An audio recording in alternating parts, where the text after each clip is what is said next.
ಬಳ್ಳಾರಿ ಜಿಲ್ಲೆಯ ವಿವಿಧ ಪೊಲೀಸ್ ಠಾಣೆಗಳ ವ್ಯಾಪ್ತಿಯಲ್ಲಿ ವಶಪಡಿಸಿಕೊಂಡಿದ್ದ ಸುಮಾರು 6,68,655 ರೂಪೀಸ್ ಮೌಲ್ಯದ 15.740 ಕೆಜಿ ಗಾಂಜಾವನ್ನು ನ್ಯಾಯಾಲಯದ ಆದೇಶದಂತೆ ನಾಶ ಮಾಡಲಾಯಿತು.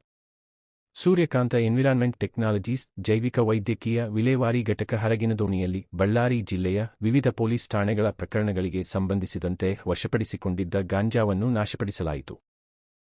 ಜಿಲ್ಲಾ ಪೊಲೀಸ್ ವರಿಷ್ಠಾಧಿಕಾರಿ ಸುಮನ್ ಪೆನ್ನೇಕರ್ ಅವರ ಅಧ್ಯಕ್ಷತೆಯಲ್ಲಿ ನಡೆದ ಪ್ರಕ್ರಿಯೆಯಲ್ಲಿ ಹೆಚ್ಚುವರಿ ಪೊಲೀಸ್ ಅಧೀಕ್ಷಕರು, ಎನ್ಡಿಪಿಎಸ್ ನೋಡಲ್ ಅಧಿಕಾರಿಗಳು, ವಿವಿಧ ಪೊಲೀಸ್ ಠಾಣೆಗಳ ಅಧಿಕಾರಿಗಳು ಹಾಗೂ ಸಿಬ್ಬಂದಿ ಉಪಸ್ಥಿತರಿದ್ದರು.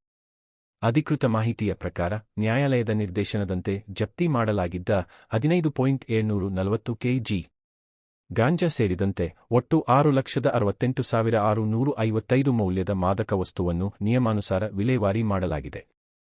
ಈ ಕ್ರಮವು ಮಾದಕ ವಸ್ತುಗಳ ಅಕ್ರಮ ಸಾಗಣೆ ಹಾಗೂ ಮಾರಾಟ ತಡೆಗೆ ಪೊಲೀಸ್ ಇಲಾಖೆ ಕೈಗೊಂಡಿರುವ ಕಾರ್ಯಾಚರಣೆಯ ಭಾಗವಾಗಿದೆ.